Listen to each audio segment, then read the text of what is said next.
안녕하세요, 여러분. 한국어와 한국 문화를 함께 나누는 라나의 한국어 팟캐스트입니다. 오늘은 한국의 일상에서 절대 빼놓을 수 없는 이야기, 한국의 카페 문화, 그리고 커피에 대해서 이야기해 보려고 해요. 한국인은 커피 마시는 걸 굉장히 좋아합니다. 저도 그렇지만 아침에 일어나면 제일 먼저 하는 게 커피 내리는 거예요. 그리고 커피를 마시죠. 이게 습관이기도 한데요. 커피를 마셔야 뭔가 잠이 더 잘 깨는 느낌이기도 하거든요. 그래서 한국에 처음 온 외국인들은 유독 자주 이런 질문을 합니다. 한국에는 왜 이렇게 카페가 많아요? 그리고 한국인들 왜 이렇게 커피 좋아하나요? 한국은 카페 밀도가 세계 최고 수준이라고 하는데, 그 말이 정말 과언이 아닙니다. 한 블록에도 카페가 3개, 4개씩 있고요. 같은 브랜드 카페가 바로 옆에 또 있는 경우들도 많아요. 그리고 골목에 들어가면요. 흔히 감성 있는 카페라고 하는데 개인 카페도 쉽게 찾을 수 있어요. 이렇게 카페가 많으니 경쟁도 치열합니다. 이 경쟁이 지금의 한국의 카페 문화를 만든 게 아닐까라고 생각을 하는데요. 커피 맛은 당연히 좋아요. 디저트, 케이크류, 쿠키 이런 것 정말 맛있습니다. 또 카페 인테리어가 정말 예뻐요. 그래서 카페는 그냥 커피를 마시러 가는 곳이 아니라 사진도 찍고요. 그 찍은 사진들 뭐 할까요? 친구들에게 자랑하려고 SNS 같은 곳에 올리기도 하죠. 그래서 카페는 한국인에게 그런 곳이에요. 또 경쟁이 조금 전에 치열하다고 말씀드렸죠. 그러니까 한국에서는 커피 가격이 오히려 내려간 경우도 많습니다. 그래서 등장한 게 바로 메가급 커피예요. 가격은 싼데 양은 많고 맛있는 커피점도 많아졌거든요. 커피 한 잔에 1,500원에서 2,000원 정도인데 양이 한 500ml에서 1리터까지 돼요. 그래서 커피를 먹으면 배가 부르다고 할 정도입니다. 계절마다도 다양한 콜라보 그리고 이벤트 같은 것들을 많이 하는데요. 그래서 한국 사람들뿐만 아니라 한국에 사는 외국인들이라든지 여행에 온 사람들 모두 이 카페에서 커피 먹는 거를 좋아하는 것 같아요. 한국의 카페 하면요, 빼놓을 수 없는 특이한 풍경이 하나 있는데요. 한국에서는요, 카페에서 공부를 하거나 노트북으로 일하는 사람들이 아주 흔해요. 시험을 준비하는 학생도 있고, 과제를 하는 대학생들, 그리고 노트북을 펴놓고 일하는 직장인들까지 카페는 커피만 마시는 공간이 아니라 집 밖의 책상 같은 역할을 하는 것 같아요. 한국 카페에는요, 콘센트가 있어서 노트북이라든지 핸드폰 충전하는 게 자유로워요. 그리고 와이파이도 잘 되고요. 오래 앉아 있는다고 해도 아무도 눈치를 주지 않거든요. 그래서 도서관처럼 너무 조용한 그러한 공간보다는 백색 소음이 있는 곳이 공부가 더 잘 된다는 생각이 있어서 공부하는 곳으로 카페를 찾는 사람들도 많아요. 그래서 커피 한 잔을 시키고 두세 시간, 길게는 하루 종일 앉아있는 사람들도 볼 수 있거든요. 물론 커피 한 잔 시키고 이렇게 오래 앉아있는 거는요, 민폐라는 인식도 많이 있어서 사실 그 정도로 오래 앉아있는 사람들은 드물긴 하지만요. 그래서 한국 카페에는 1인 좌석이라든지 창가를 바라보는 자리들, 그러니까 이렇게 혼자 와서 무언가를 하는 사람들을 위한 자리들도 많이 만들어져 있습니다. 이런 공간은요, 혼자 있어도 불편하지 않고 조용히 자기 시간을 보낼 수 있기에는 딱 좋죠. 한국 카페는 그래서 혼자 있어도 외롭지 않은 공간이에요. 카페에서 공부도 할 수 있고 책도 볼 수 있고 하지만 사실 여러분들 카페 간다고 모두 다 공부하나요? 저도 카페에 공부하러 간 적은 그다지 많이 없기는 한데요. 한국에 오면 커피를 들고 다니는 사람들을 자주 볼 수 있어요. 카페에 들어가면 앉아서 공부하는 사람들이 있지만 밖에 나와도요, 뭔가 커피를 계속 마시고 있는 사람들을 볼 수 있거든요. 카페에 잠깐 들려서 테이크아웃 해가지고 받아서 이동하는 거죠.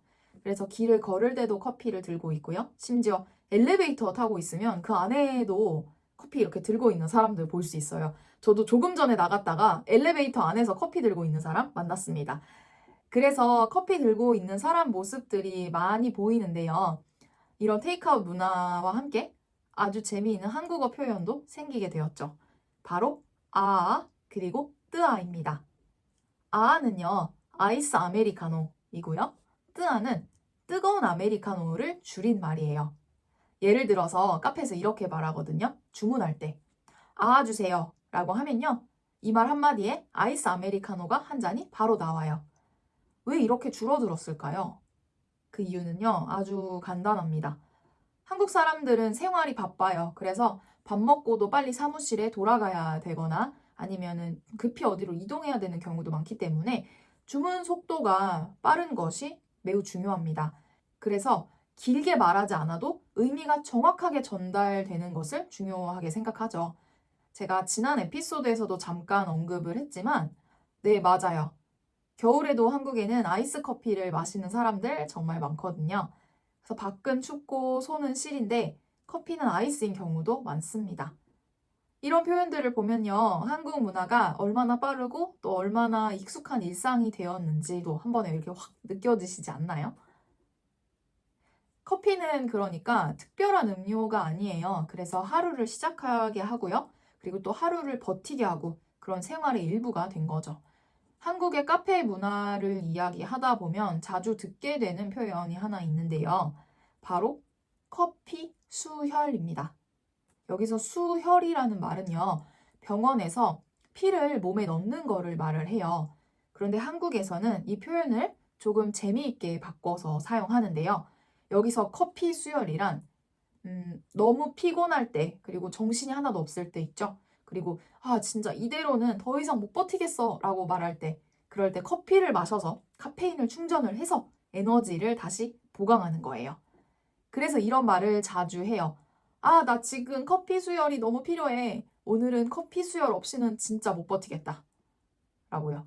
이 말에는 커피가 없으면 지금 정상적으로 나는 움직일 수 없어. 라는 조금 과장되긴 했지만 솔직한 표현이라고 할 수 있겠죠.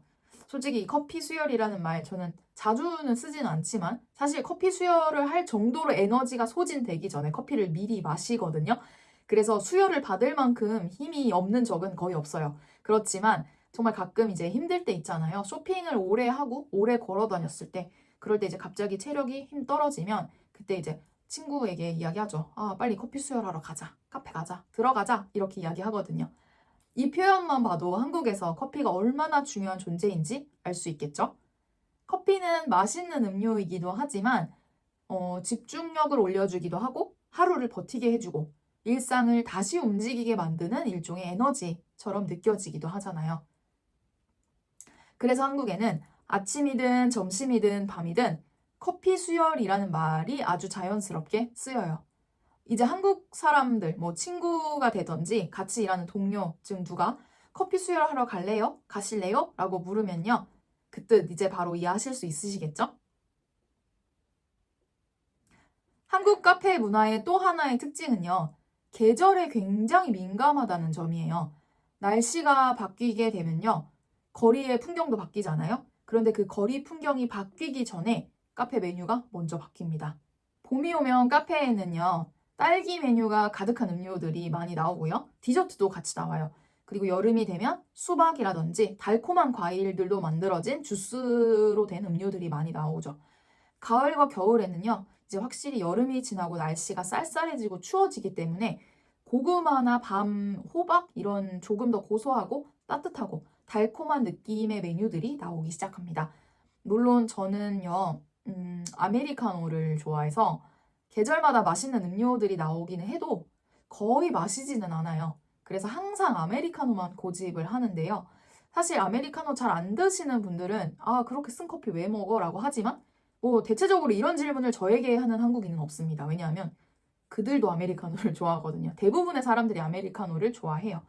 물론 아메리카노는 쓴 커피이긴 하지만 저의 경우는요. 커피 전문점마다 다른 커피의 알을 사용하기 때문에 그리고 로스팅 방식도 다르기 때문에 다른 커피의 맛을 느끼는 걸 좋아하거든요. 그래서 아이스 같은 경우는 사실 요즘같이 추운 때는 거의 안 마시거든요. 겨울에는 절대 안 마시고 여름이 아닌 이상 사실 저는 봄하고 가을에도 따뜻한 아메리카노를 즐겨 마십니다. 저는 오히려 뜨아파라고 할 수 있겠죠. 뜨거운 아메리카노를 즐겨 마시거든요. 한국에서 생활하다 보면요. 또 이런 장면들을 정말 자주 볼 수 있어요. 밥을 먹고 나면 거의 자연스럽게 카페로 이동을 하는데요. 그래서 밥 먹고 나서 숟가락 딱 내려놓고 계산하기 전에 이제 뭐 할까? 라고 이야기하는 것보다 카페 갈까? 어디 카페 갈래? 혹시 이 주변에 좋은 카페 아는 데 있어? 라고 물어보게 되는 거예요. 그래서 식사를 마친 뒤에는 바로 이렇게 헤어지기보다는 카페에 가서 커피를 마시면서 조금 더 이야기를 나누는 문화가 아주 자연스럽게 자리 잡게 되었어요. 그래서 한국에서는요, 카페가 약간 식사의 연장선처럼 느껴지는 경우도 많습니다. 또 재밌는 점은 아주 잠깐 만날 때에도 카페에서 만난다는 거예요. 그래서 시간이 많지 않아도 잠깐 얼굴 좀 볼까? 할 때 장소는 카페인 경우가 많고요. 그 이유는 뭐 당연하겠죠. 조용하고요. 앉을 수 있고요. 부담 없이 이야기할 수 있는 공간이기 때문이기도 해요. 이 문화는요, 하지만 젊은 사람들 있죠? 뭐 10대, 20대, 30대까지 뭐 40대만의 이야기는 아닌 것 같아요.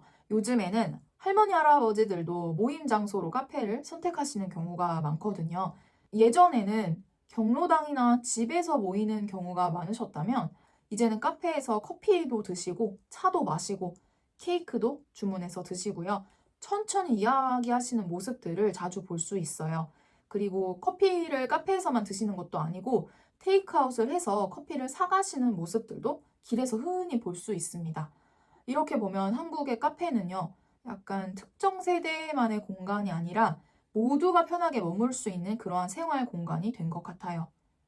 오늘은 여러분과 한국 카페 문화, 그리고 한국인에게 있어서의 커피의 의미에 대해서 이야기해 봤는데요. 카페가 많은 이유부터 카페에서 공부하는 사람들, 그리고 테이크아웃 문화, 커피 수혈과 같은 한국어 표현, 계절을 담은 시즌 메뉴. 이렇게 보면 한국의 카페는요, 단순히 커피를 마시는 공간은 아닌 것 같죠? 여러분이 한국에 오시면 당연히 제일 먼저 경험해 보시긴 하겠지만 여러분은 무엇을 느끼실지 정말 궁금해요. 그리고 또 여러분 평소에 어떤 커피 즐겨 드시나요? 댓글로 남겨주실 수 있나요? 지금까지 라나의 한국어 팟캐스트였습니다. 또 재미있는 에피소드로 다음에 또 만나요. 들어주셔서 감사합니다. 안녕!